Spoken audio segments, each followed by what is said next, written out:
حقيقة والفايتال إنه ولتخطيط للمستقبل. الشيء الثاني، شكرا لتيم الميديكال إديوكيشن اليوم ويانا دكتورة مريم أحمد من البصرة ودكتور أحمد مخلص من القادسية. They are helping us in moderating this session. So please start. Good evening, everyone. It's a real pleasure to welcome you all to today's exciting session titled AI Shift, How Technology is Shaping Learning and Care. My name is Mariam Ahmed, and I'll be your moderator for this evening. I'm freshly graduated medical doctor from University of Basra. It's truly inspiring to see so many future healthcare professionals here, eager to explore how artificial intelligence is reshaping our field. Today's session promises to be an insightful journey, and we are truly honored to be joined by a distinguished speaker, Dr. Hala Al-Moussawi. She's a global health strategist, educator, and AI in healthcare advocate. She holds Bachelor of Dental Surgery, Master of Science in Healthcare Administration, and a certificate in AI in Healthcare from Massachusetts Institute of Technology. She's also a certified master trainer and currently teaches at Oklahoma State University, Howard University, and AlKafeel University, where she integrates AI into courses on global health and emerging infectious diseases. Her work has shaped national and multi-country strategies, and in 2022, she was named one of the Maryland Top 50 Businesswomen Leaders. So before we begin, just a quick reminder of our ground rules to keep the session smooth and engaging. Please keep yourself muted throughout the session. If you have any questions during the session, please type them in the chat. We'll have an open space discussion at the end, so you can either raise your hand or write your question in the chat then. And also keep your eye on the chat box. My colleague, Dr. Ahmed, gonna send an attendance and feedback form at the end of the session. It is really important to fill them out to get your certificates. With that, I invite you all to sit back, stay curious, and enjoy the session. Dr. Hala, the floor is yours. Thank you very much, Mariam. I very much appreciate this kind introduction, and I'm very thankful for joining this session and for having me. Bismillah ar-Rahman ar-Rahim. Assalamu alaikum wa rahmatullahi wa barakatuh. Welcome, everyone. I really very much appreciate you joined this session. I see over 111, mashallah, participants joined, and I understand it's evening. It's a Friday evening, so I appreciate you join the session. I would like to start with قوله سبحانه وتعالى وما أوتيتم من العلم إلا قليلا. So let me share my screen here. Okay. Let me do full screen. Okay. Can you see it clear? It's a clear. Clear. Excellent, excellent. So let me start with the... Sorry, Hala, you are mute. Sorry, Dr. Hala, you are mute.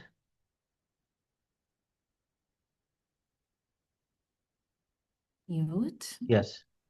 Can you hear me now? Excellent. Yes, yes.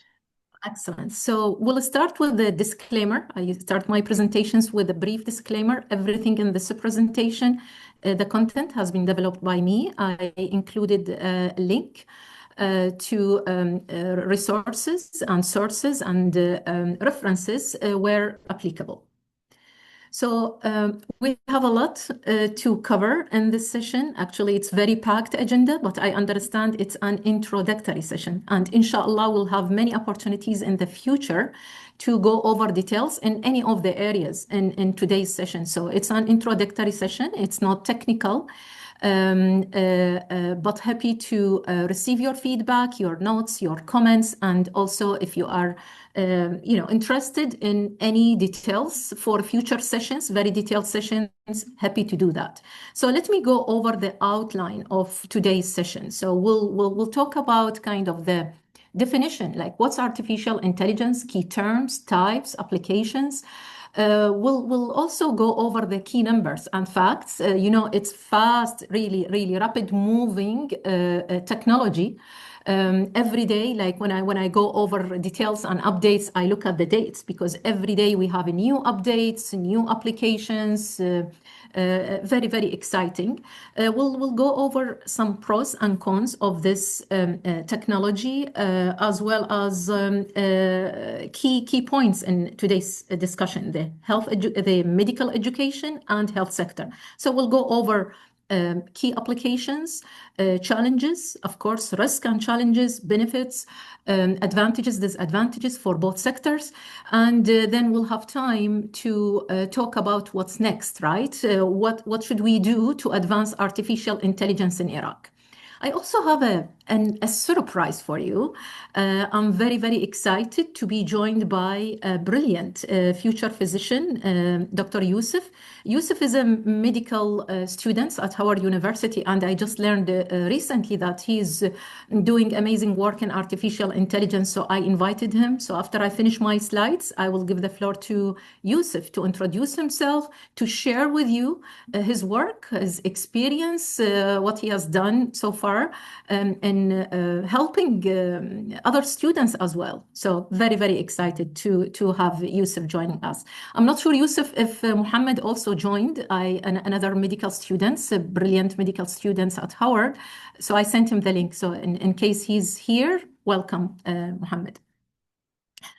So before we dive into the content, let's begin with I prepared a Slido, a quick icebreaker just to spark the conversation. So if you can start.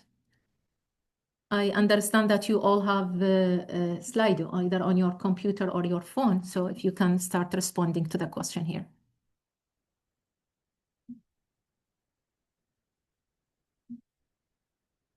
And the question is, what are you hoping to get out of today's session? You heard the agenda, right? So it's artificial intelligence in general. Excellent. Wow.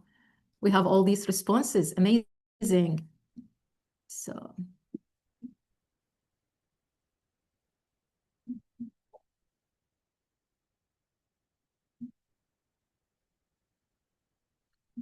let's see. I gave it 1 minute for everyone to finish.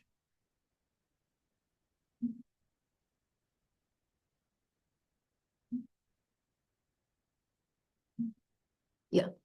And in the Slido, I gave the option to select more than one option, right? Because all, as we say, all above, right?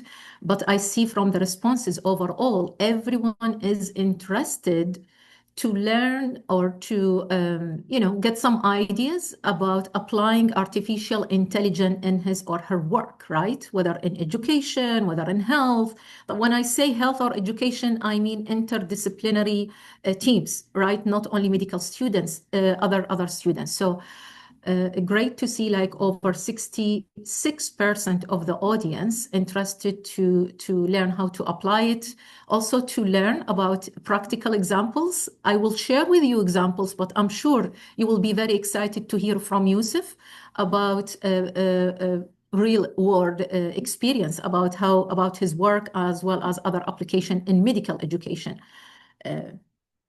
So with that, we can move to the next slide. I see like, yes, that's great. So what's artificial intelligence? Artificial intelligence, and by the way, before I start the definition, I hear like joining many sessions here with academia, like conferences, also, courses. The term that I hear professionals like you, whether medical education or health field or else or other fields, they are using the term augmented intelligence, which is great, meaning this technology is not replacing us, is not replacing you.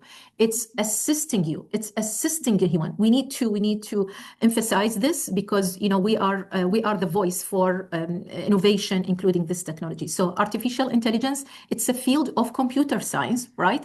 And it mimics a human kind of thinking. So uses data through algorithms to produce predictions or decisions, right? And we'll see the application. So overall, it's a technology that mimics a human intelligence to solve problems and to make decisions or help a human make the right decision. So basically, at its core, it's a learning system. AI is a So I also have a few slides to go over the kind of the history. It's very important to know that. So maybe people think that this is started 2 years ago, 2023 when ChatGPT, or maybe a few years ago. But it started 75 years ago. 75 years ago, there was a mathematician, a computer science scientist. I think he's British. His name, Alan Turing. He came up with this theory and he asked the question, can machines think? So it started in 1950. Then 1955, another scientist, I believe his name John MacArthur, he came up with the term artificial intelligence. And I believe 1956, there was a conference, by the way, on artificial intelligence. Then after the 70s and 80s, I believe till early 90s, there was kind of a phase where they call it AI winter. There was a pause. But then in 1997, another milestone, that's the Deep Blue. I'm sure many of you heard about how, the chess computer Deep Blue wins against the world champion. Then after that, Siri and other applications, it's all here, and you will have access to the slides and to the recording. So I will not go into details, but many advancements after that until 2023 with ChatGPT and rapid moving kind of technology and applications everywhere.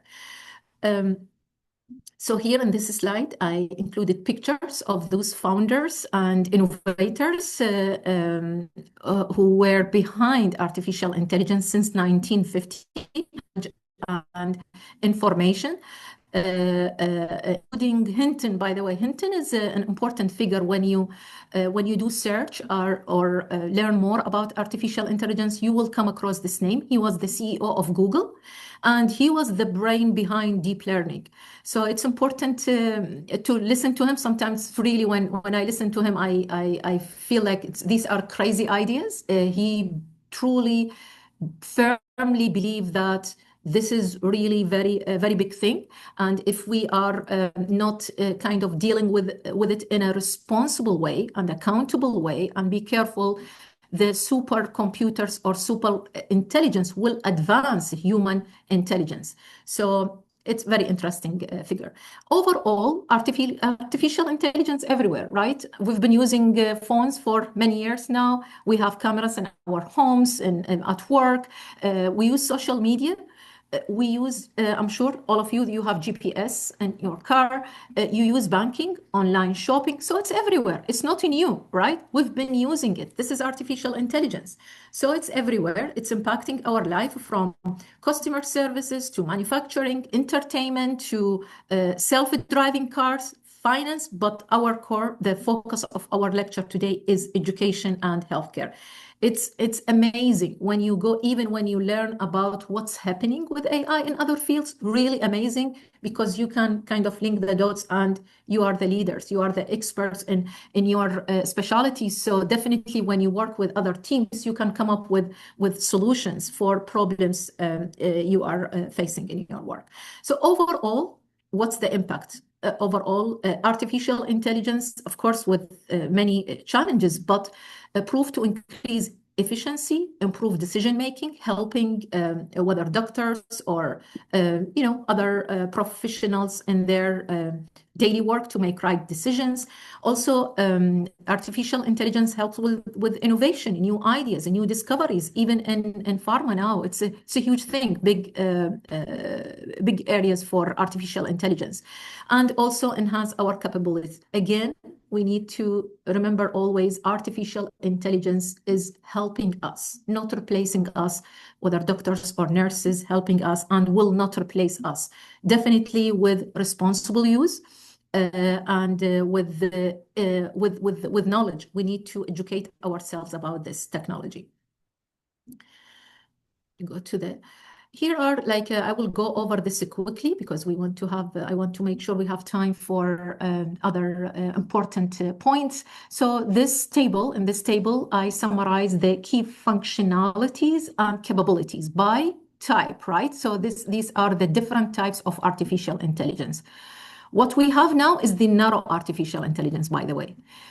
Narrow artificial intelligence are systems designed to perform a narrow task, right? Like this is like Google and Translate, whether video games, media apps, everything we have now, it's within this narrow AI.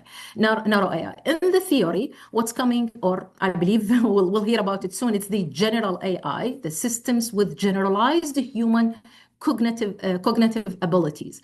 This is theoretical artificial intelligence, but I hear from many sessions that this is really coming very soon. Then super AI. Within I think the projection 5 to 7, 10 years, we will see systems that surpass human intelligence in all aspects. All fields. I can give you an idea that this is similar to fictional AI movies, right? The movies that we saw, we will see agents, we will see super artificial intelligence. In terms of functionalities, either reactive or limited or theory of mind or self. Reactive is what we have now, like the deep blue, react to certain behaviors. So system learn from certain behaviors and react.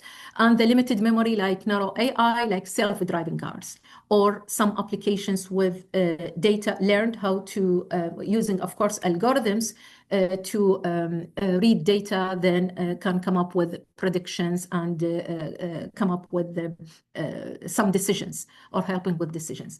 This is a very nice visual, just like I'm sure you've heard about like artificial intelligence, then machine learning, then deep learning. And I've been educating myself, by the way. The more I educate myself, the more I feel like, oh, I know nothing. I need to learn more. So it's a big field. So artificial intelligence, imagine, is kind of the field. Then you have the umbrella, that's machine learning, right? So machine learning, basically, it's a technique. You have algorithms like guidelines that you introduce to the system, to the machine, then data. So the machine learns from data through algorithms to make decisions or prediction. So what's deep learning? Deep learning is the subset or subfield from machine learning. And what we have, like ChatGPT, using deep learning or other applications. So basically mimicking the neural network, subhanallah. So that's why it's you have nodes, then you have connections, then you have a decision. That's brief because our session is introductory, right? So if there is interest to go into the mechanics and details and technicalities of this, definitely I can help with that and bring experts in this area, right, to further talk about this. So overall, the other key terms important for you in your profession to use, because we have to use the right terms. We have to use right, even like before I took a few classes and courses, I was like using terms haphazardly. No, we need to use the right term. So 5 key terms I think important for educators and health professionals to learn about them. The natural language processing, NLP, that's enabling machines to understand and respond. In education, for example, Grammarly, like assist with writing. In healthcare, notes, like for doctors, right? The machine listens to whatever conversation, take notes. So this is natural language processing. Supervised learning, it's a type of machine learning where artificial intelligence learns from labeled data, right? And we use this a lot, like predictive models for example, entering data labeled to come up with a prediction for diabetes mellitus or for other diseases. So it's labeled, like doctors or whomever working on the application. Maybe Yusuf can share more examples about these, but it's important to differentiate between these terms. So supervised learning, you label the data, then you get outputs from it or results. In healthcare, basically in diagnosis, disease diagnosis, where you label, for example, medical images. Another term is, sorry, I'm moving the pictures from side to side so I can read it. Unsupervised learning, artificial intelligence just find patterns like unlabeled data, and this is just like a clustering group student by learning style to understand their behaviors or to understand performance of students. In healthcare, a hidden pattern in patient data. So you enter the data without labeling them, the system or the machine will give you any hidden patterns. Reinforced learning, it's a method where an agent learns to make a decision. This is a great field. And I'm already thinking of who will be my agent, like agent AI. And it's amazing thing. So this is adaptive learning platforms, like personalized content based in education, like making personalized, I would say, plans for students. I heard the term by, I think, AMA, American Medical Association, a lecture I joined yesterday where they use the term precision education. Amazing. We can talk about it in another session. Then another one, it's artificial neural network, ANN. And this computer systems inspired by human brain and functions. And in education, this is like automated grading of essays and assignments. In healthcare, this example, ANA is used in radiology to detect anomalies in X-rays and MRIs. So my point is, like for each definition, we can have a lecture, but it's important that when we use these terms for you, at least like just have some understanding of some key terms. So overall, in education and healthcare, the red arrows or red areas, these are the areas in artificial intelligence that we are using now, the vision recognition or image recognition, using NLP. Remember the natural language processing in translation, classification, context extraction, also coming up with the questions. Like this is for education. So like imagine health and education, these are the areas of, that mainly in artificial intelligence that we are using. I also included links, so you will get the slides with the recorded. But if you are interested, this is a link for a lecture, I think by one of the universities. I'm not sure if it's Stanford or one university, but it's really amazing because the whole lecture was on artificial intelligence in medical education, not general like this one. So you will, when you listen to it, you will hear more about it. I also summarize for you in this visual. I know it's a very busy visual, but main idea is there is a like artificial intelligence technology landscape is big and it's growing very fast. So under each one, I included an example, and I tried to include example from health or education because there are so many applications in other fields. Other fields are very advanced, like banking, customer services are very, very advanced. And one of the things I heard from a professor, I believe at MSU, he was talking about like how it's very important for you, for all of us to be part of shaping this technology. And I believe most important for you. Why? The language. Everything now, like all the inputs for machine coming from different contexts. So it's really urgent, I believe, for us to take, I would say, like really look at this and see how can we advance it together. We can talk about it, but it's moving very fast, my point. And early 80s when computers or even the calculator before that or in health, and this is from my experience in global health, we are behind. Like we always think, and when I say health, and sometimes there is hesitancy now in medical education, Yusuf maybe can share, because when I asked whether Howard is using artificial intelligence, I heard from students, no, not all of us, but Yusuf is using it. In other universities, no, they have policy. So there is hesitancy, there is resistance, and usually by scientists more than anyone else. So my point, let's not repeat the mistakes that we had before with other technologies where health is behind, or healthcare is behind, or medical education is behind. So we need to be part of it as soon as possible. Anyway, again, I included examples here. These are important examples for health professionals, like autonomous system, drones, Tesla, self-driving cars, machine learning, predicting diseases using electronic health records. Many examples. Even chips, by the way.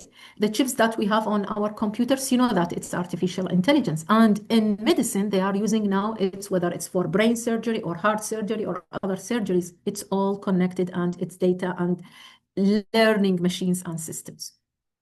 By the way, I will move, but in case you have a question, just take note of the slide. Then, and when we take your comments and the questions, we can go back to the slide and discuss it. So, in brief, I try to be very brief in how it works: data collected, prepared, then a model, a model will be trained, evaluated, then fine-tuned, then deployed. As simple as that. But of course, technology people, they have platforms, they have algorithms, they have languages that they use, and this is when we invite other participants to join us as well. Then we can focus on kind of, as I mentioned, the mechanics of the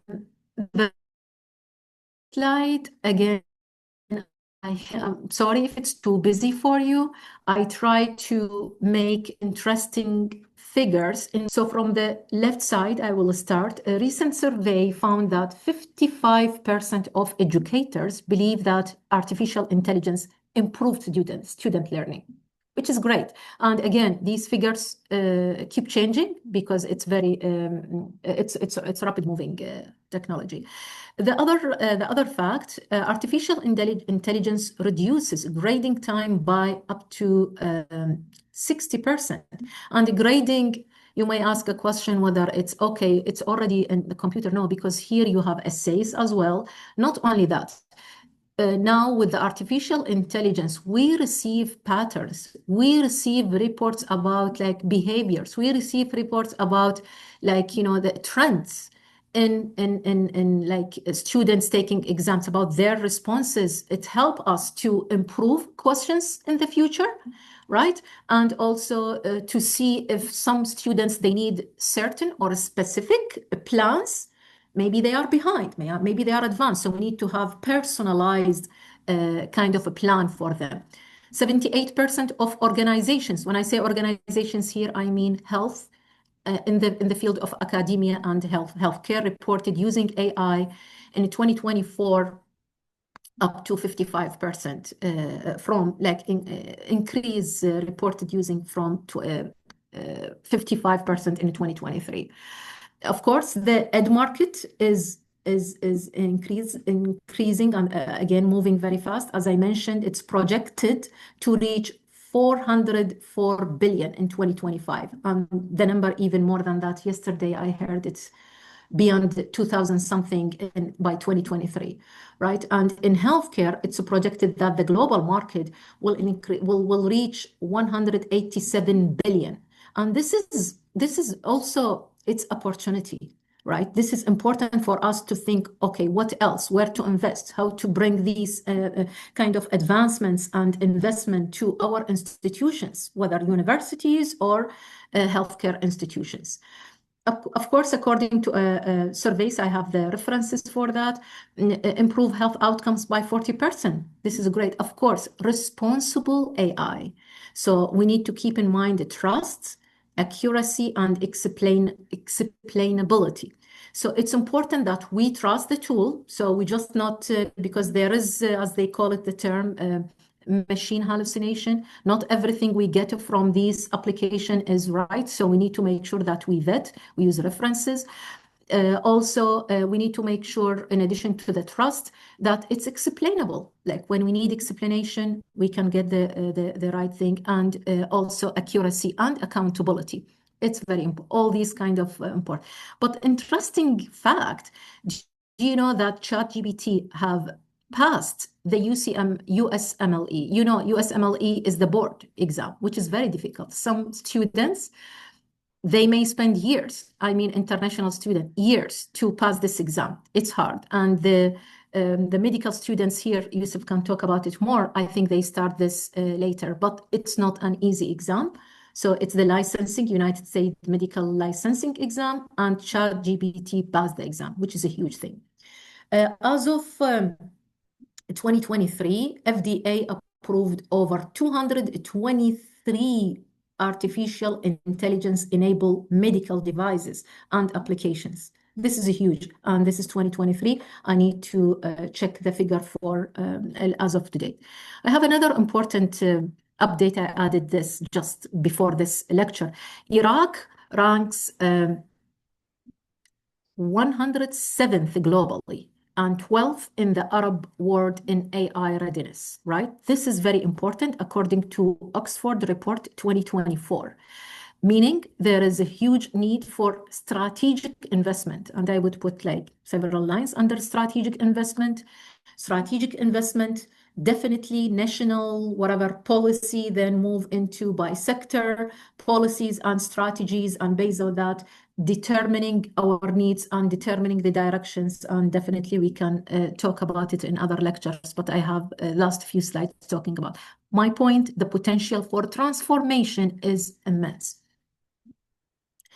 This is another visual from IBM Global Artificial Intelligence Adoption. Every year they release a report. It's very interesting to see kind of the adoption of artificial intelligence. And I put stars, like you see, China is really kind of leading the way in terms of deployed artificial intelligence applications and exploring artificial intelligence. India, by the way, India is exceeding everyone else when it comes to deploying.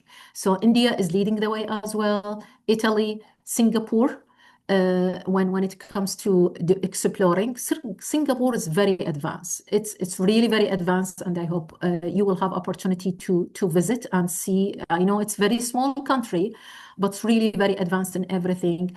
Then as also highlighted UAE, United Arab Emirates. I'm very proud Arab countries to take the lead. I think now Qatar and Saudi Arabia also investing a lot in artificial intelligence. This is a 2025 index, but it's moving very fast. I feel happy really يعني أكون سعيدة من أشوف الدول العربية تاخذ take the lead in artificial intelligence, because my worry is about the content. This is an input-output thing, right? It's not a medical device like before was like whatever designed and produced in Germany, and we go, we buy it and we use it in Iraq or whatever, a textbook, and then no, this is risky. This is really something that we all, I believe, responsible. We should be responsible because we don't want to be consumer, right? We don't want to be consumer of others' inputs. So we need to take the lead.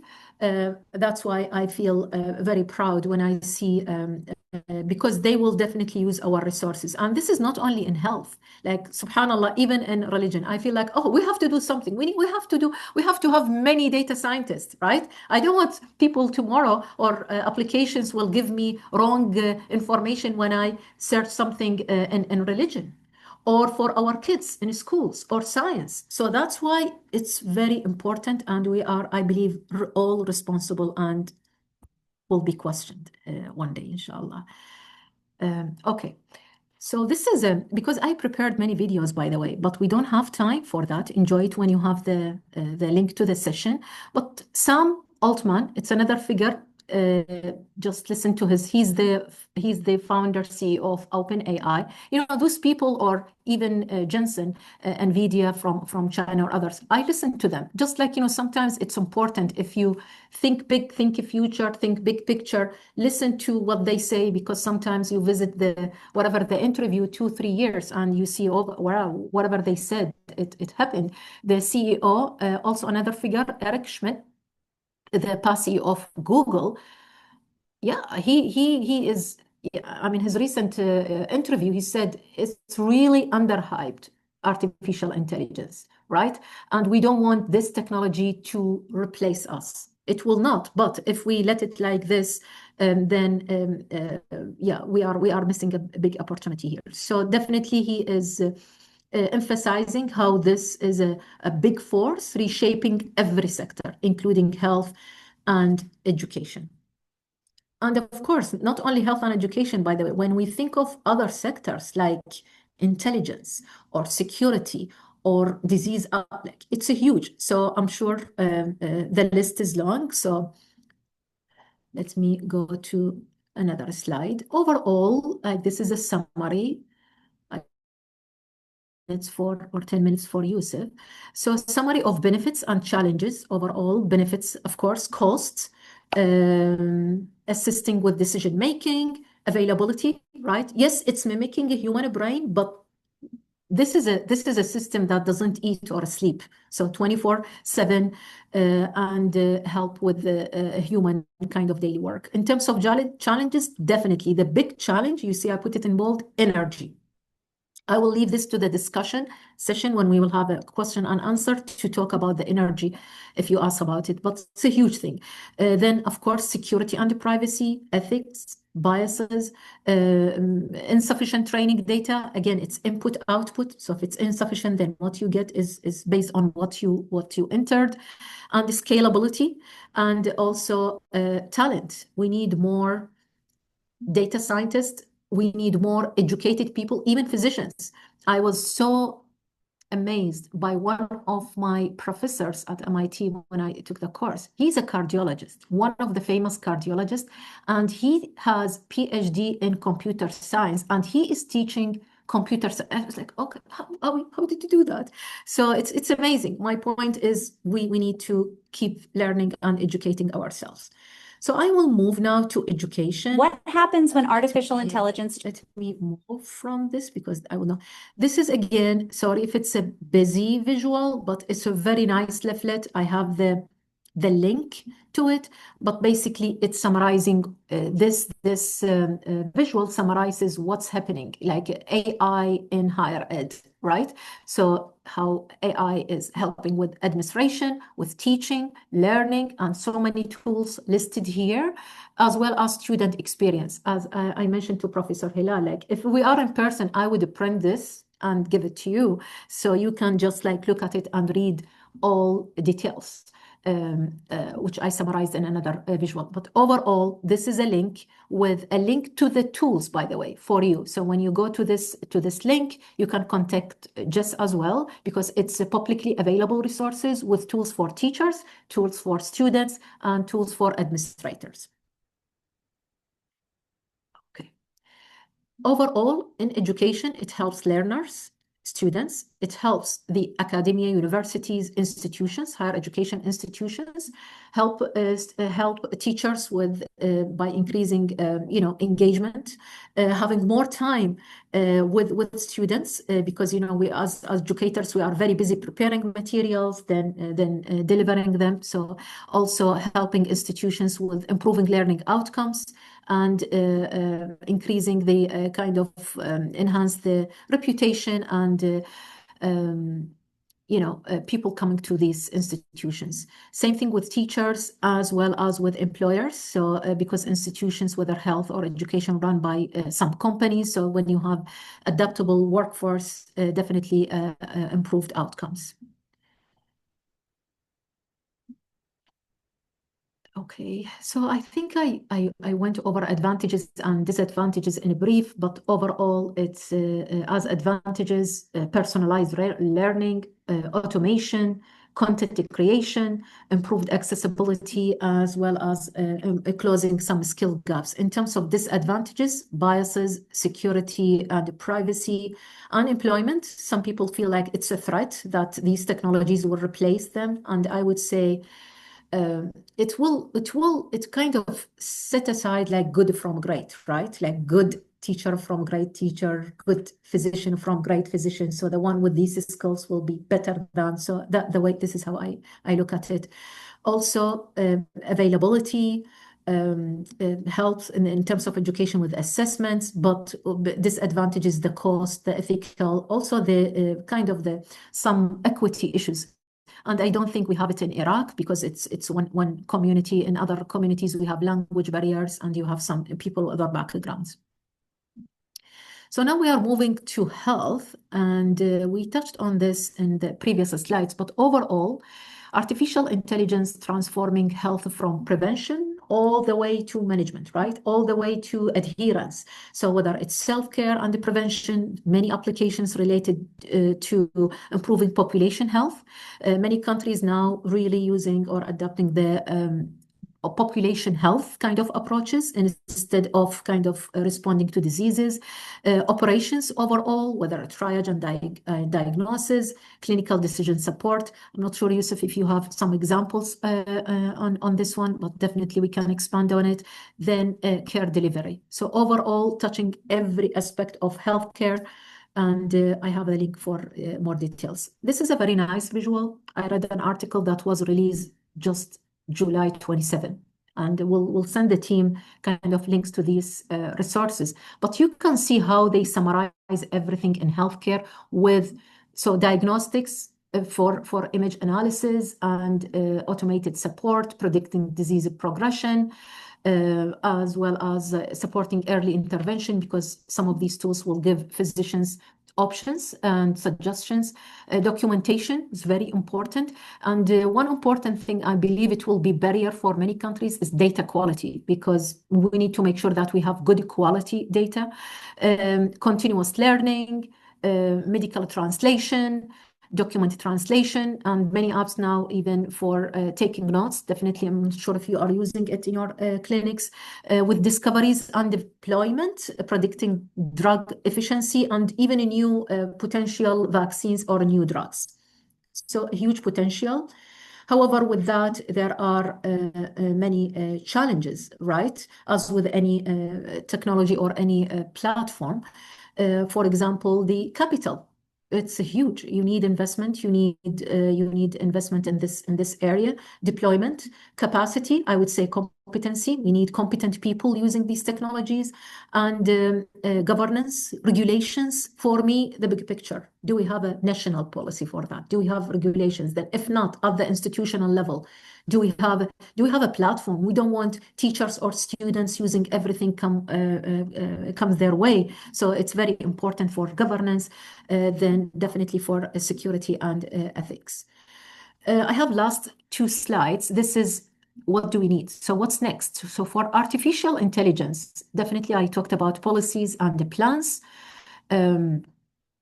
Awareness. This session introductory, but it's awareness, right? We need to develop capacity for us as individuals, then capacity as institutional capacity. And I would say here, what's happening, artificial intelligence for most of the schools is they are following the integration approach, that integrating artificial intelligence into other courses like evidence-based medicine mostly, right? So we have a responsibility as individuals to educate ourselves, but institutions have responsibility to educate educators, like teachers, and to educate students. But this need to be organized. It's not like go and educate yourself.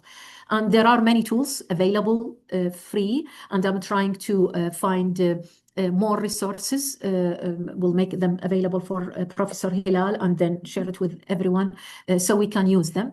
Research, we need more research. We need context-specific solutions. We don't want to be consumers. We have to develop our own thing. And again, Yusuf will share with you how he developed his application. Our students are bright. And most of the innovation, I would say 99.9% of innovation and subhanallah, الإبداع والاكتشافات comes from students and from scientists, from you. So you are leading the way, inshallah. And infrastructure, definitely we need infrastructure and government and public services. And this is the energy piece that I talked about. So overall, I think I mentioned this, but strategies, plans, guidelines, we need to be clear on our needs, right? There are so many problems, but what are the critical and top priority problems that we need to solve in education and health. So that's important. I'm always into focus, focus, focus. We need human resources. We need financial resources. So advocate for that. Then definitely we need to have tailored training programs to train our staff and process. When we implement, we need to make sure we have matrices, right? We have targets, we have measures, we have indicators to evaluate, not leave things on their own. We need to evaluate, and I would end with communicate and adapt. We need to continue to communicate this, communicate with decision makers, communicate with the money people, I would say, with those who can invest and understand the importance of this, and we need to adapt to this. So I will stop here because I reached the questions and answers, and I would ask Yusuf, if you are with us, I will stop sharing so you can share. Hello. Thank you very much. Sorry. I hope I have enough time for you. I said Yeah, 10 no, minutes. it's fine. Yeah. Excellent. All right. So, yeah. So, hello everyone. My name is Yusuf Ashtrab. I'm a medical student at Howard. So, I'm gonna just talk a little bit more about AI, my experiences, and how it's being used, and especially as a medical student who is very passionate about it. We'll talk about it. So this is me, and then this is, I don't know if you guys can hear it. I don't know if you guys can hear it, but I just thought to have a fun video, AI generated video of me saying welcome to this presentation. I've been starting to put random AI generated videos in my presentations just because it's funny, and I think it's pretty cool. It's VO3 is a new model from Google that does this, so you guys should check it out if you guys can. So who am I? I'm Yusuf. I'm a second year student now at Howard University College of Medicine. I also am working part-time now at Stanford's Department of Medicine, nephrology specifically. I've also founded my own AI application study tool called Pimper, which I'll talk about later. And yeah, I've just been using AI to basically learn everything for the last year. I have experience creating machine learning models at Stanford and UCSF. I've worked at UCSF last summer with some of the leading people in AI and medicine, and I also have experience at the National Institutes of Health in bioinformatics and different things. So I have a background in computer science. I really like. I'm a medical student, but I also really like innovation in AI, and so I want to talk more about that with you guys. Oh, and I'm also originally from Shiraz, Iran, so we're neighbors. Um, so I just wanted to throw that out there. Um, so yeah, I just want to kind of give you guys an insight in what medical school and medicine is like in the US because I'm not sure what people know there. Basically, you have pre-med. So I think w in most countries in Iraq, you guys just go straight into medical school after high school. We have something where you actually have to get a degree before you go into medical school. And then after that, you can go into medical school. And medical school is only 4 years here, but the point is you have to do another 4 years before, so it ends up being longer and more expensive. And the first 2 years, basically, they teach you all of preclinical medicine. After that, you have step one. So I'm kind of here. I'm in my second year, and this year I'll take step one. People say it's the hardest exam in the world. And I'm maybe some of you guys are planning on taking it. I'm not sure, but then you have clinical years, step two. Then you go on to your residency. And residency, I don't know how it is there, but I think it's kind of the same thing where you train in your specialty of choice, and you basically can do a fellowship and get board certified. So one thing I wanted to highlight here is it's a lot different. Here you start at average person starts at 24 and they get $200,000 of debt. So it's a lot. So I'm gonna just talk about quickly. I think I'll skip through this because I feel like you guys might know a lot, but I just wanted to briefly show you guys what people in the US use to learn. And I think if you're studying for STEP or you think about studying for STEP, you might know a lot of these things. Boot camp and boards and beyond are kind of your two main third-party resources people use to just understand physiology, pathophysiology, just the basics of medicine. And then you have things like Sketchy and Pixarize, which are these mnemonic videos which people use to memorize the bugs and drugs and biochemistry. One thing I wanted to say about boot camp is it's more new and it's just starting to be used in the US. So maybe you guys don't know about that. People really like using it. I've started using it. They even have their own AI kind of integration. These third-party tools have started to integrate AI chatbots and different things within their curriculums. Then you have Pathoma. I feel like a lot of people know about that. I don't know. I just wanted to go over these real quick. And then first aid and UWorld and Amboss. So this is kind of the med students backpack in the US. This is what people use to learn medicine. It really isn't the lectures. Uh, I think it just muted me. Could you guys have heard me this whole time? You guys heard me this whole time? Yes? Okay. Yes, yes. Yeah. Thank you. So, so yeah. So I'm going to talk about some AI things now. So recently, actually this week, GPT-5 was announced. So I don't know how many people know about that. They've made some updates, and especially in medicine, they've had some um, testing points where they found that GPT-5 has gotten a lot better in helping physicians. Meta is one of the ones. I wanted to I don't know how it is in Iraq. I know how it is in Iran with the fact that many of these are filtered and they're also expensive and hard to kind of use. And so if I was a medical student in another country, which was kind of hard to access these, there's these local models where you can download, and you don't have to use the internet. They're downloadable. So Meta has a lot of open source downloadable models if you guys are interested, instead of paying $20 a month for something like GPT-5. You also have Gemini. Gemini is really good at a couple different things, like the video model I just showed you guys. They also have some learning things. DeepSeek, again, another downloadable model with open source models. I'm emphasizing these because I feel like these would be helpful for people which don't have access to these newer models. Claude is also really great. These are all large language models. These are all things like ChatGPT, and Claude is really great for coding. So for anyone who wants to kind of learn a little bit more on that end, it's really great. Notebook LM. I don't know if people are familiar with this. This is by Google, and this is makes whatever you want to learn into a podcast. So you could upload your lectures into it and basically listen to a podcast about the lecture and learn.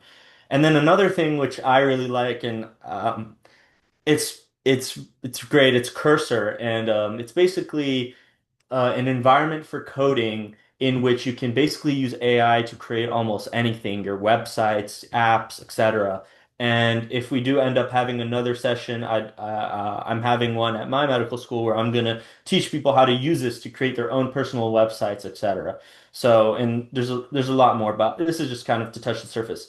Also, this week, actually, a new learning mode came out in ChatGPT. It's also in Gemini also. And now you can essentially talk to the bot in a way that you learn. So it's not just giving you the answers, it's actively quizzing you and you're constantly learning. So I used this week. I liked it. And so I'd recommend checking it out.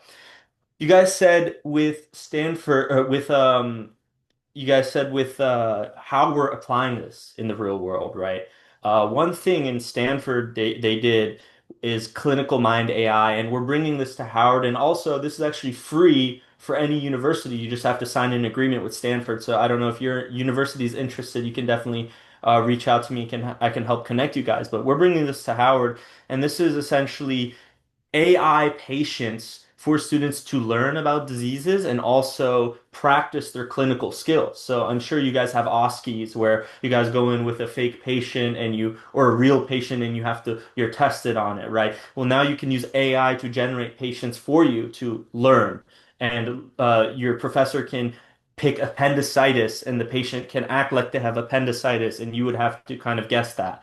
And and you can infinitely do this to continue practicing. So something pretty cool. Um, and Anki, I mean, I think I think most people know about this. If you don't, as a medical student, it's a flashcard app for spaced repetition and active recall. The reason I brought this up is Well, I'm an avid user. I think I did over 180,000 flashcards last year or something, and I've made over 27,000 flashcards last year. So it's a big part of my learning. Um, and specifically, I wanted to talk about the thing that I created, which was Pimper.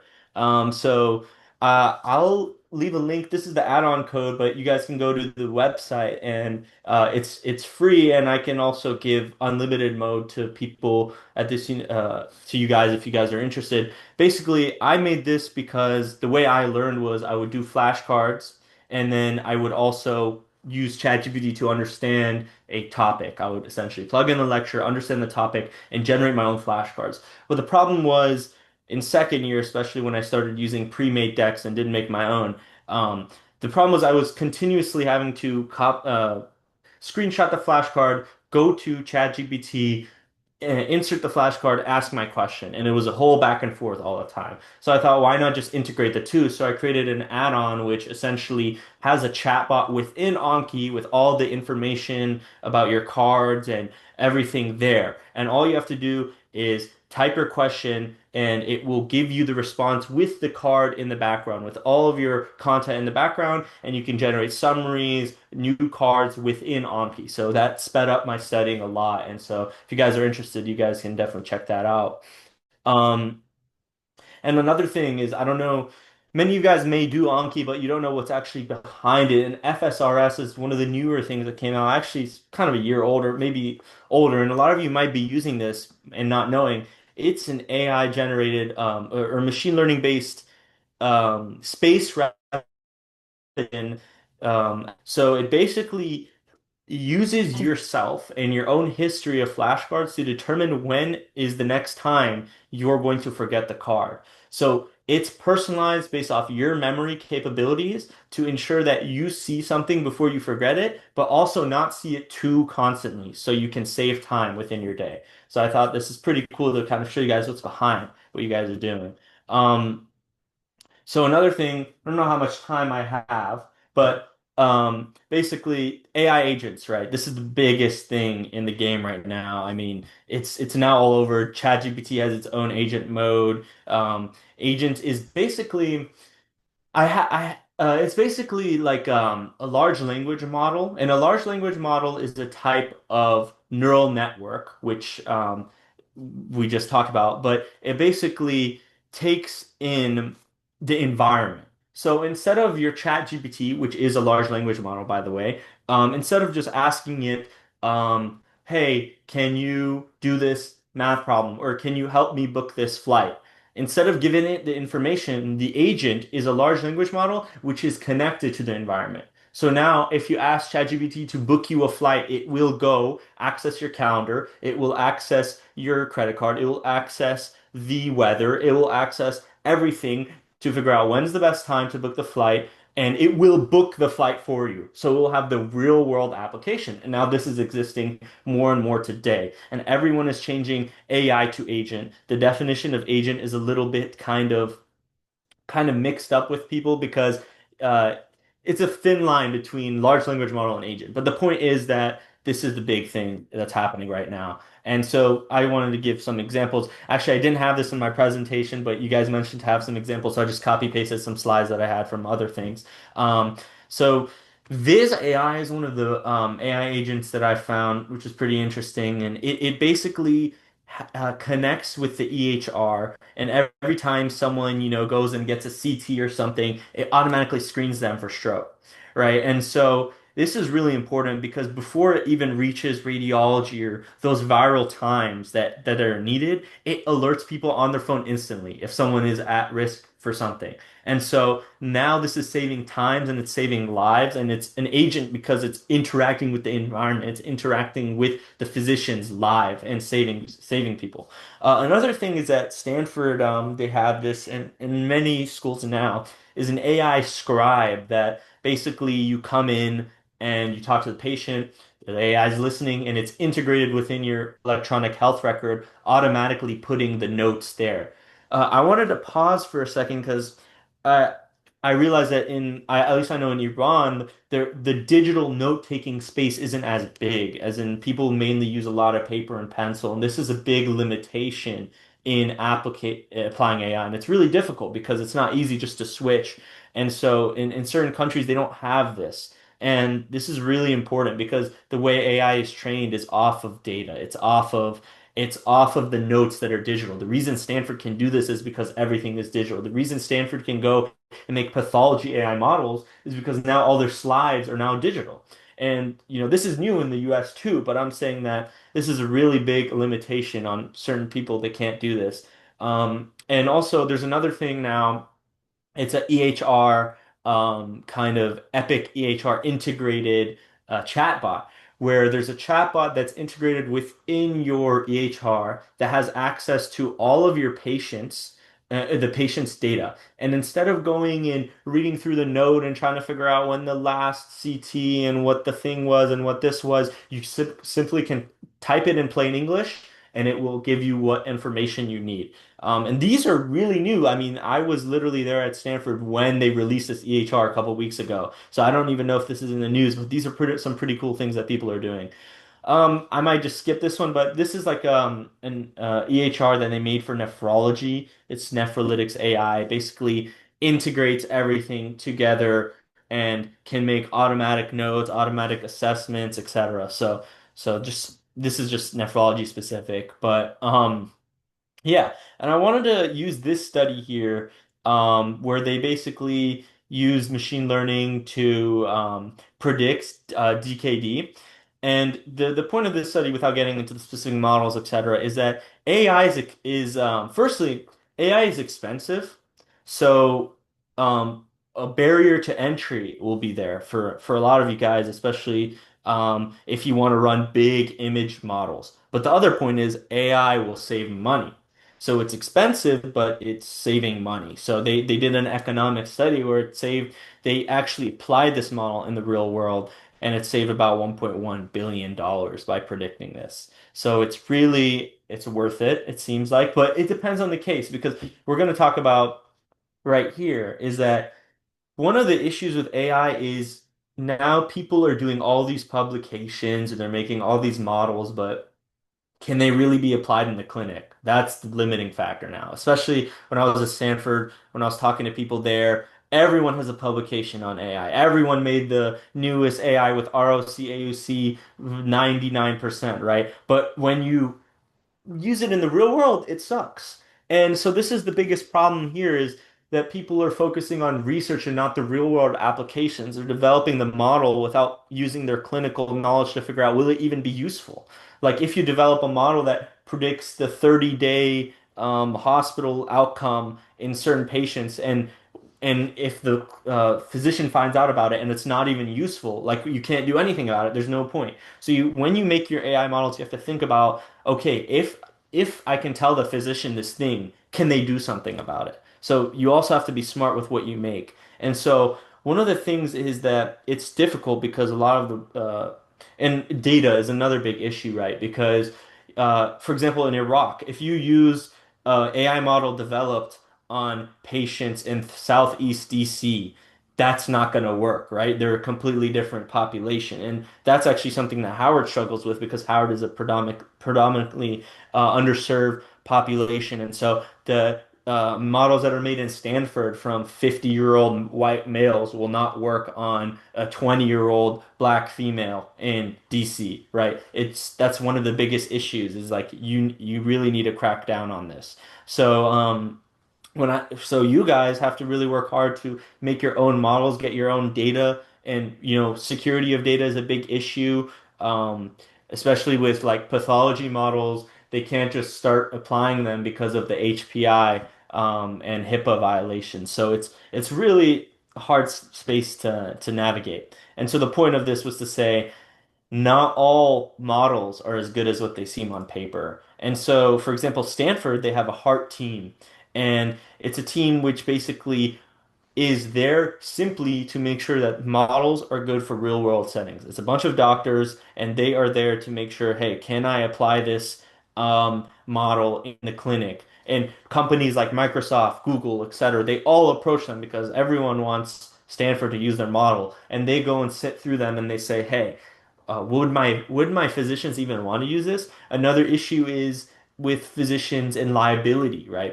It's liability. If you give a radiologist an AI model, um, and it's like, oh, don't worry, let your radiologist use this AI model. Okay, but then when the radiologist uses the AI model and the AI model fails, the radiologist is going to get sued. So the radiologists don't want to use this model because they don't want to, get sued. And that's one of the big issues is these companies that are making these quote unquote amazing models, they don't want to take the liability. And so that's a big thing with physicians is we have to protect each other from AI. That isn't good because what if we get sued because of it? And eventually maybe it'll get to the point where the AI is so good they will take liability and then it won't even matter. But that's a big thing there. Sorry, Yusuf, because we are very short of time and we Oh, may need sorry. time for discussion. Could you please summarize and then can we go to the questions time? Yeah. So I think I'm done here. So this was just a poster I did. We can talk about it later. Just the work at Stanford. A quick one sentence summary. There's a disease called chronic kidney disease of unknown etiology, and it's found in Sri Lanka. And we created machine learning models to predict its progression and try to save these patients, possibly. This was website speeder that I had made. It's pretty random, but basically the lectures at our school, you couldn't speed them up past 2x even using Chrome extension. So I'd made that. I can share that to you guys. And yeah, so that's the end. The quote I had here was AI won't replace radiologists, but radiologists who use AI will replace radiologists who don't. I think this was emphasized pretty big. Um, so thank you guys for having me. I hope I was able to contribute something. And that's my LinkedIn if you want to connect, my email. And yeah, thank you. Thank you so Excellent. much, Dr. Hala and Yusuf, for the insightful presentation. We truly appreciate you sharing your expertise with us today. So before going to the open space discussion, I'd like to remind you to fill out the attendance and feedback forms in the chat box. And now we are moving into our open space discussion. This is your chance to ask questions, share thoughts, or add your perspective. If you have any question, you can either raise your hand and I'll call on you, or you can type it in the chat and I'll read it out. So who would like to go? Dr. Nazar Haddad, go ahead. شكرا جزيلا. Thank you very much, Dr. Hala and Dr. Yusuf, for the very nice presentations and very informative lecture and presentations. Actually, I have a couple of questions for Dr. Hala and Dr. Yusuf. Dr. Hala said that trust, accuracy, and explainable and accountability is the features could be of AI or could be for make to trust the AIs and its information. How we can trust, especially for the student, the information gained from the AI if there is a risk of machine hallucinations? This is my first questions. My second questions from my background as members of accrediting body in Iraq. I want to ask about what kind of regulations should the university or medical college use to regulate the use of AI among their student or among their faculty staffs? It should be only on ethical issues, or there is other areas that the regulation should play. And thank you very much. Excellent. Thank you so much. These are really great questions. I will start with responded to the second question, because second question will address the first one.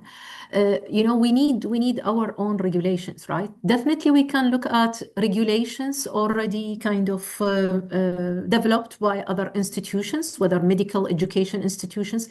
We can look at them, but we need to tailor our regulations according to the context. But before regulations, as you know, so we have a policy, then from policy we have strategy, then from strategy you have regulations and guidelines. So we need to have the big picture. So I'm sure Yusuf knows that I think a week ago or several weeks ago, And this is the United States, just released the White House National Strategy on AI. So there is a national strategy for the country, because again, it's not only one sector, but we shouldn't wait, right? We know how things work in countries like our country. Even at the university level, let's say you are leading the university, right? So you need to have, even if it's one-page policy, like what's our policy from it, and where you need to have engagement of everyone, and that's the trust thing, engagement of even students. We need their feedback. So policy, then we come up with a strategy with clear goals, like why we are doing it, what are the key things that we are focusing on. Then we come up with guidelines and regulations, and there are many guidelines available, like on using artificial intelligence, ensuring that it's responsible use, right? Then for medical students, definitely we need to have guidelines for them, like what tools they should use, when to use them. Even now for education, like at the middle school, we have regulations there. But the key point, it's there. We will not be able to prevent students from using it. Let's face it, right? Or Yes. teachers. So it's there. So the sooner we act and work on this, the better for us. Yes. And for the trust thing, it's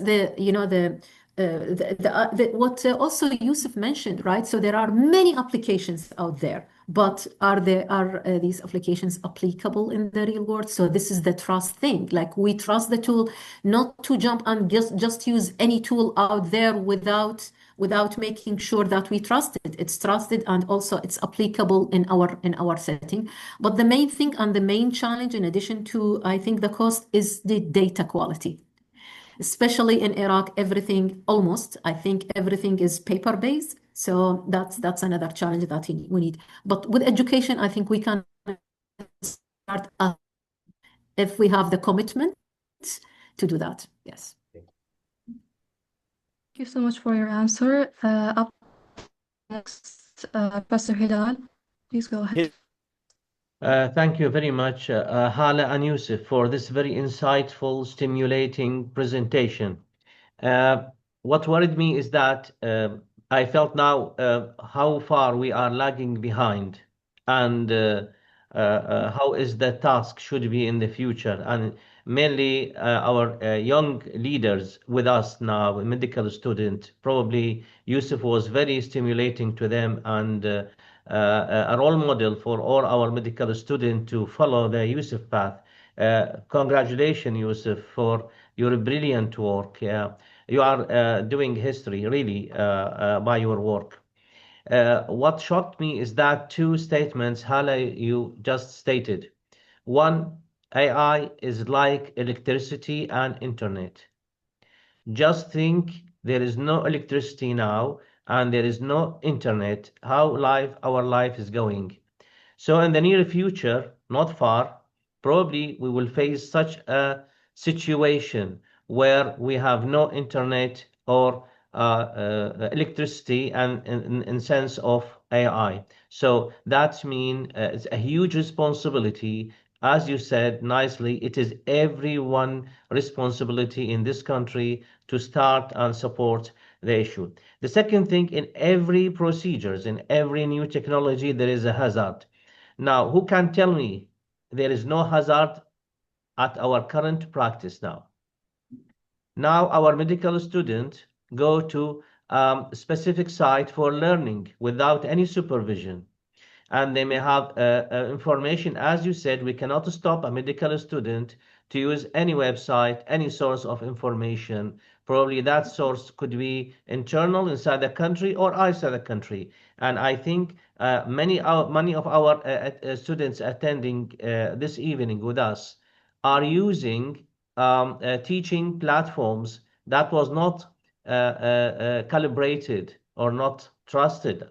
Probably some of them are private. We don't know. So I think this is a very huge challenge as well as a huge opportunity. The huge of the challenge makes the opportunity is very fruitful. We need it because as I witnessed in your presentation, it's very useful in customized student learning. And this is very important, very important to us for deep learning, very important for student mentoring. And all of these steps, there are gaps. It is gaps in our current program of medical school training. I don't know to talk more than that. I want to leave the floor for others to ask and interact with you. It was very interesting. تهانينا هالة حقيقة one of the most beautiful presentation I have ever attended in Oh, thank you. 2025. And your attendee were more than 140. I witnessed that count till 1 hour, and this is a hit in our list of attendee. Thank you very much. Thank you, Ustad. I'm Amazing. going to take a few questions from the chat box and then I'll get back to the raised hands. So we have a question or like 3 questions from Dr. Mohammed Taqi. He asked that with the current state of our health system and the way that data is mostly undocumented in a structured way or in a non-digitalized system, how can we make use of these valuable tools that will definitely be needed in the future? The second question, did you have any experience with patients' data in Iraq, and how were the privacy concerns tackled? With the way this is the third question, with the way our health and educational systems are structured and the lack of enough programs that specifically target physician learning in AI, or with the very fixed medical programs that make it very challenging to start a degree online, what are the best methods to get the enough training and learning in AI, and what will be a tool in our hospitals, clinics, and universities? Please, Dr. Hala. Excellent. Amazing questions and very, very important questions. And by the way, I see so many questions. So I'm happy between me and Yusuf, we can address the questions like, if we don't have time and send you responses or have another session. But for the questions by Dr. Mohammed, so let me start with the first one. He asked about the health system. So we know the challenges, and I worked in Iraq, like practicing for 14 years, right? So we know the challenges, but we have to start. I always look at challenges as opportunities, right? So we know the challenges, we have to start somewhere. This movement will not wait for us, right? No one will wait for us until we fix our data issues, our systems. So this is your responsibility. You are the leaders, whether medical students, future leaders, or current leaders, and my responsibility, everyone's responsibility. But the point is, yes, we understand these things, but we need to start somewhere. We need to look at, I always believe in, firmly believe in a focused, targeted approach. Start somewhere, start with a problem or two, look at whatever challenges you have, see what can you fix, you will not fix everything, right, at the same time. So we need to start somewhere. So we know the challenges of the health system, but we know the issues with the data quality, whether it's paper-based but we start somewhere. We need to show evidence of success, proof, then we move, right? I'm sure you in your clinics, you will all use digital whatever platforms, and maybe there is no time. But when I was listening to a lecture by MIT professor, and what they are using now, or maybe it will be in the future, I'm not sure, future and technology is like next hour. They are using the electromagnetic waves, I believe, released whether by patients or human, how to understand behaviors or patterns or voices or whatever. So it's moving very fast. One day you will have many problems that you have with the kind of this paper or electronic data solved, but start somewhere, doctor. What was the third question? The training. So many available, valuable resources. Yusuf just shared some. I have so many links I will share with you. Mariam, if I have your email or the team, just put it in the, please, chat box, so I can share with you really valuable online free resources available. And also there are many, so you don't waste your time, depends on what you need. Definitely we can share these resources with you. I hope I responded to your question, doctor. Thank you. I'll be taking another question from the chat box. Dr. Aradana is asking, recently there was a published study on ChatGPT users and non-ChatGPT users, and results showed that ChatGPT users' brains were less active and had less neuronal connections. Applying AI in medical education, will that cause to have an improved or impaired healthcare system? So let me because I have a question and I read this paper by MIT. It's very interesting and it's a huge emphasis on making sure and this is the responsible use of AI and accountable use of AI, and this is a responsibility of the institution and the educators. Back to the question related to guidelines, we need to make sure that our future physicians, they use their clinical judgment, right? So it's not like I depend, because that's crazy. That's very risky. But let me ask Yusuf, if you heard the question regarding since you use this for medical education, what would be your response? Yeah. 2 minutes. I think that AI, okay, so there's two kind of steps. Preclinical years, firstly, this isn't like high school or middle school. I mean, I don't know how it is in Iraq, but in America, we don't have assignments. We just have exams, and you can't cheat on the exam. So AI is only to the students' benefits, because it's not like I'm going to the exam with ChatGPT on my phone. I'm using ChatGPT to understand the concepts, right? And here's the thing is like it's only bridging the gap. Like you guys now, everyone, if you guys have access to an AI model, you have access to the best tutor in the world. I've never used a tutor. I just use ChatGPT because I think it's amazing and I can grasp concepts so quickly. So quickly, I can learn faster and more in depth than ever before. And yeah, so in preclinical years, you're only going to get better. Students can only get better. Our grades, I'm actually doing a study right now on our class's grades compared to last year. Our class had the highest grades ever, and I think it's because we used AI to learn. And there shouldn't be a concern in the preclinical years, because as long as the professors are writing the questions and you're learning from them, at the end of the day, the exam, the student is taking it and they don't have ChatGPT. So ChatGPT, the students have to learn how to use these models to understand, rather than, it's not like a high school English class where you just tell ChatGPT to write the essay, right? It's like you're actually learning.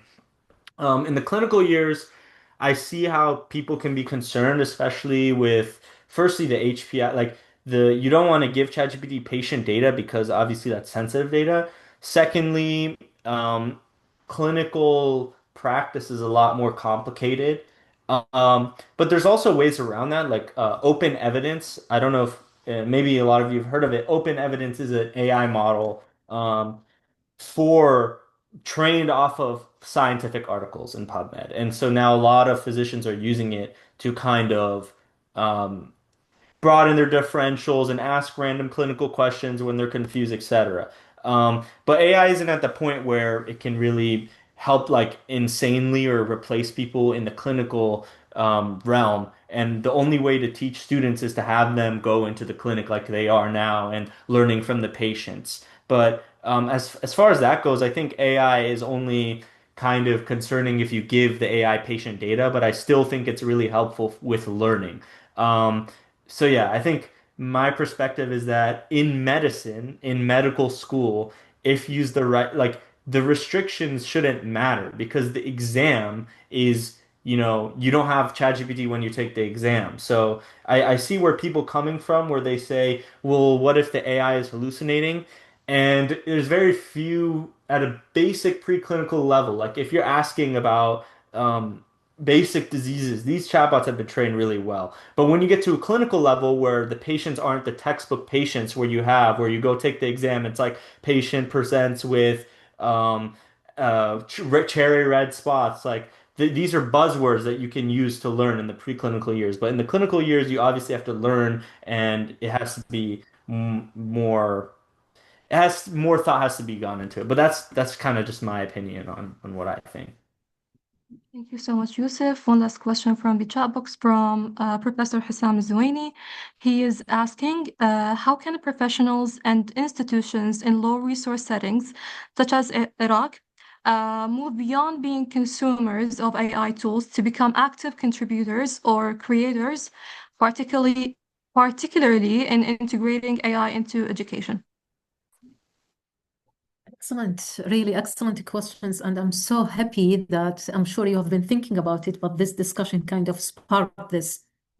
We have to start, right? We have to start somewhere. There are many, I would say, tracks that we need to follow. So it's not one after another. There is administrative thing, there is the regulation guidelines thing, then there is kind of more the technical issues. So we have to start as soon as possible. We have to start somewhere, and we need to think of integration, innovation, as well as making sure that it's inclusive. We need to engage students, decision makers,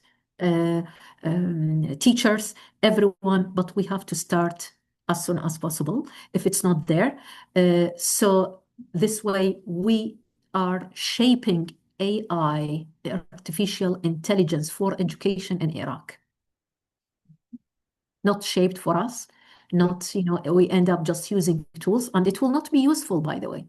So that would be my advice. Simple, straightforward. We have to start somewhere, and you are the leaders. And I'm always there and happy to support you and help you with whatever needed. By the way, So Hala, for your just one time, comment, Mariam, إذا تسمحي لي, just 30 seconds. yes. We are planning to introduce AI at AlKafeel Medical College as a part of its curriculum, starting from year one. And by this, we are going to create a culture for that. And I think this is the initial step that should be adopted by other medical schools as well. Thank you. Excellent. And I'm sure, Yusuf, I will not talk on your behalf. We spoke about this. Yusuf also excited to meet you in person, to come visit Iraq at some point during his break to work with you or, share his experience. And I'm happy to do that as well. So for your time's sake, we're going to take the last question from the raised hand. Please, Fatma, go ahead.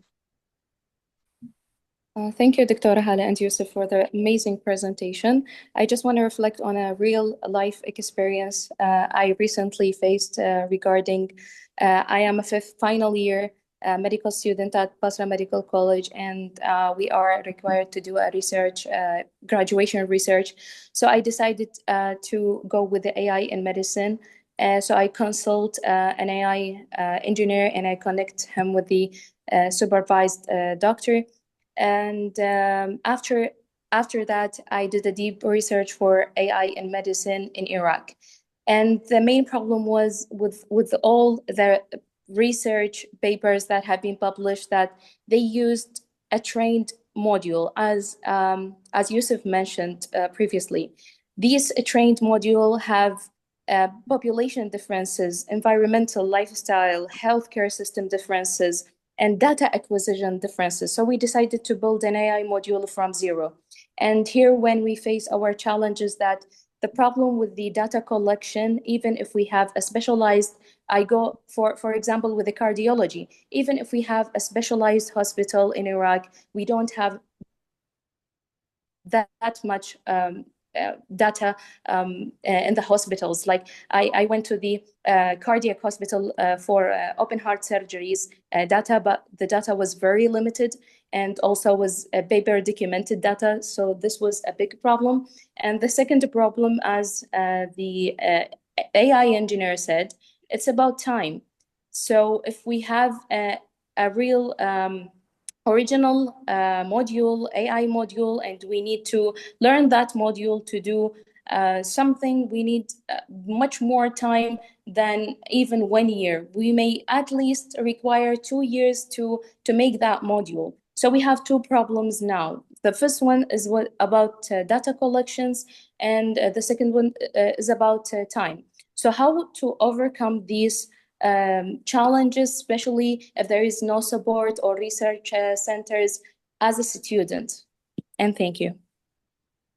I'm so glad that you raised these questions. And by the way, these two problems will be much more bigger and we'll face more problems if we don't work on it. Because as you said, we are 2025 and the engineers or specialists already saying, oh, we are using trained models, right? So we'll hear this.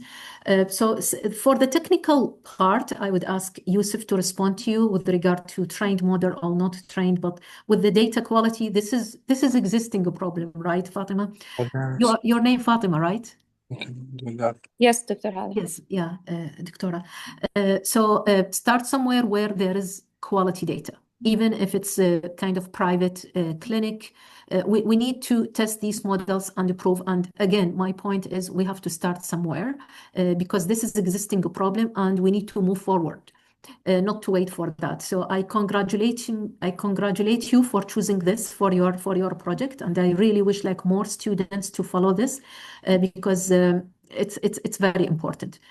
Hala, may I say something? Since we have Yes. because there is no data at our medical institutions across Iraq, it is, I think, easier for Fatima and others who want to explore the way of research in AI to start it in education.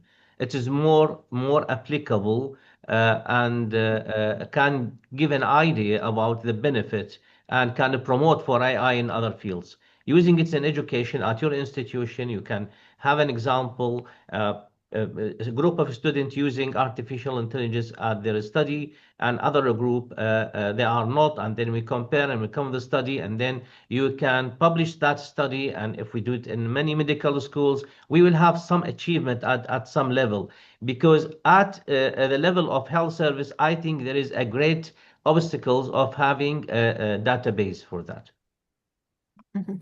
Great idea. And I would say, I'm sure Dr. Fatma, maybe you already tested that. Within health, there are some, I would say, fields that they are more advanced in using technology in data or entering data electronically than others. Like I'm sure like the cancer center, for example, if there is a cancer center, or other fields that it's already e-based from the beginning, while some like primary healthcare or general fields that we don't have data.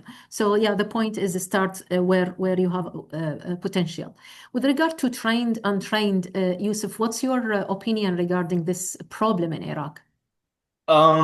So I think that firstly with the education idea, I think it's great. I think that I mean we're doing it at Howard, but I think the answer is pretty clear. Like, I mean, we're doing it now. I already saw it with this year. Like this year, our school had the highest grades ever, and it's pretty true everywhere. Is that every AI clearly is making education faster, easier for, the people who use it the right way.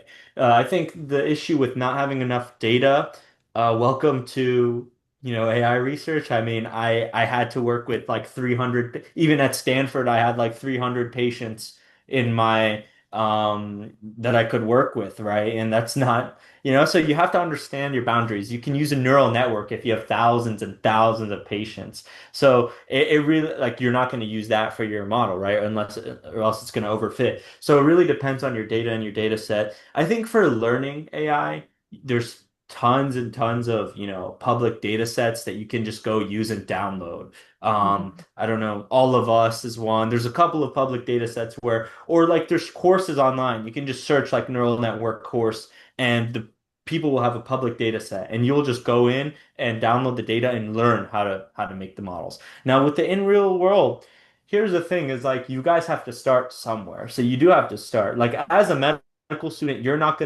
you personally might not be able to go get data because the system is not set up for it. But if you guys all come together and try to make it happen, you will need to do this. Like it's gonna have to happen. Like delaying it will only make it worse. So you guys do have to try and find an infrastructure to make your data computational so then you can quickly pull and make new models. Because the matter of the fact is, soon and even now, there are going to be treatments based off of these models, guided treatments, guided therapies, and those are going to extend lifespans. For example, in Stanford, in the Bay Area, their lifespan will increase. Now, there will be even more health disparities because if you don't do this, you can't use your own data, you can't personalize your treatment. It's all about this next phase of medicine is all about personalized medicine. Exactly. So this is a long-term kind of goal. and it's going to be very difficult, but that will be something that, as you know, if I was a medical student in your shoes, I would definitely firstly try to learn as much as I could about AI. Like a lot of you have clearly been doing, it's great, like keeping up with the newest models, trying your own project like you did, and learning, trying your best to learn how to code. Those are all things that now you become not just one student, but hundreds of students that are skilled in this. You guys can come together and build these infrastructures, build these AI tools. And in my opinion, I think that AI is actually going to level the playing field, right? Because beforehand, you only had a tutor who was very smart in this part of the world and he can only teach 5 people. Well, now you guys all have access to the smartest quote unquote tutors and tools. And so the barrier to entry is lower. So I hope that answered your question. And also, I think that gives some perspective into what needs to be done, not just in Iraq and almost many countries to kind of get ready for using your data the right way. So yeah. Excellent. Thank you. Thank you so much for you all. I'm really sorry for the rest of the questions. I don't know if Dr. Hala can share her contact information in the chat box so she can answer the questions privately. Definitely, it was in my slide, so I will share this again and send you the slides, but maybe it will be Yes, please. this slide.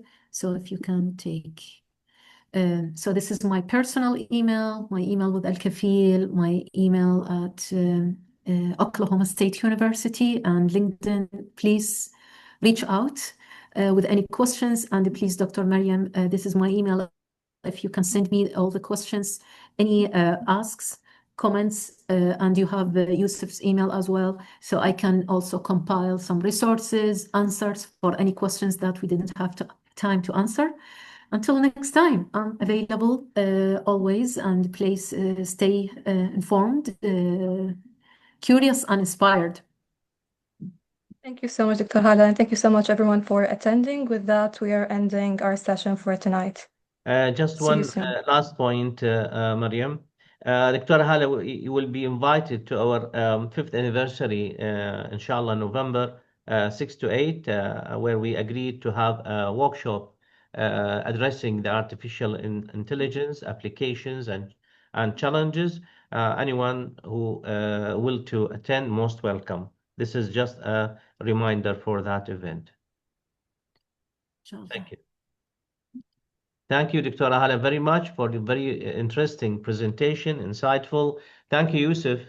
You are incredibly fantastic in doing, and still you are at in the middle of your medical school study. We hope that in the future we will have more collaboration, more insightful thoughts, more program to see the light in Iraq, inshallah. Thank you very much. Yes. Thank you, Mariam, Muhammad, Thank you. Ahmed, for your moderation to the course, and see you, inshallah, in other insightful, fruitful courses. عاشت ايدكم. السلام عليكم ورحمة الله السلام. وبركاته. شكرا يوسف. Thank you for having me. Have a great day. Yeah, bye.